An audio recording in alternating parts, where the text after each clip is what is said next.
Hey everybody, G4 Video 5 here, and welcome back to some more Grand Theft Auto 3, the Definitive Edition. In this part, we're going to be doing some miscellaneous activities that are not requirements for 100%, but we're going to do them anyway, and we're going to begin here in Portland Harbor at the Import-Export Garage. That's already been completed, and so I've requested a Securicar because in Portland Harbor there is also a garage where you can turn in Securicars for a nice cash bonus. And you gain access to this garage after completing the Joey Leone mission called Van Heist. And so there's really not a whole lot of a reason to do this, but you can do it if you want, as you receive a nice cash bonus for the first 10 Securicars that you turn in. The first one gives you 5,000, the second one 4,500, third one 4,000, and so on, all the way until that cash bonus reduces down to 0. And then, from that point, you can still turn in Securicars, it's just that you won't get any money for them. So that's a pretty interesting concept, but something potentially more interesting is that you can punch cars in this version of GTA 3, and specifically unlocked cars can have their doors get taken off by punching repeatedly. But the main thing I wanted to point out here is that these cars in Liberty City now can be punched like humans are, which is kind of creepy if you think about it like that there's this human-like quality about these vehicles, because a punching sound effect ends up playing whenever you punch them or hit them with baseball bats,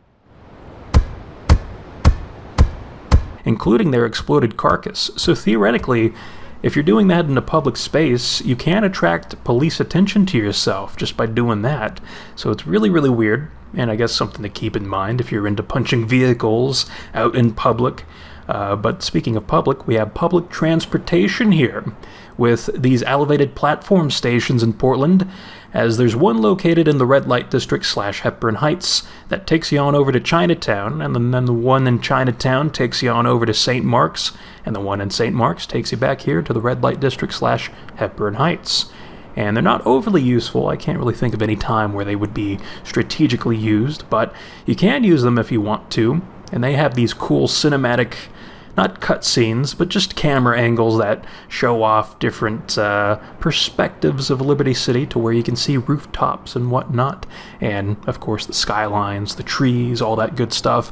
And it can be used to see rampage locations, hidden packages, and weapon pickups that you wouldn't normally be able to see from ground level, so they can be useful in that regard. And I love this train station here in Chinatown, because you have those pedestrians chasing after each other, but also because that's the only train station where pedestrians spawn, and if pedestrians walk into the train, they end up just keeling over and dropping all their money. And so I spent a lot of time there as a kid, always just replaying the early game, because I just loved hanging out there and just getting all their money and saving up my money for nothing in particular, because you really can't spend your money on anything. But it's still an entertaining thing to do from time to time. But on top of train stations, you also have subway stations in the game. This one is located in Chinatown in Portland, and it'll take you to Rockford and Staten Island, and that one will take you to Francis International Airport in Shoreside Vale, and that one takes you to Bedford Point in Staten Island,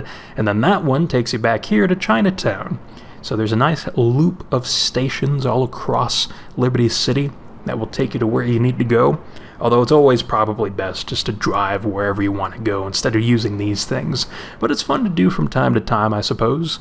And you won't actually see any other pedestrians use these things, unfortunately. It's just Claude that really ever has the option of using them. So it's a little strange in that regard. But overall, though, there's not really a whole lot else to show off in this game outside of the main storyline missions that we have remaining. So I do want to point out one thing that I was saddened by, because I used to like doing this a lot as a kid as well, where you have thief pedestrians, and by aiming a gun at them, they would drop money. On occasion, they wouldn't always do it, but sometimes they would. And in this version of the game, for some reason, they don't do that anymore. Or at least I don't think they do. I tried it for a couple of minutes, and none of the thieves I ended up coming across ended up dropping any money. So it's very unfortunate there. A bit of my childhood taken away by the old definitive version there. But anyway, that just about wraps up this part. In the next part, we will be tackling the next Donald Love mission, which is called Grand Theft Aero. So until then, I will see you next time.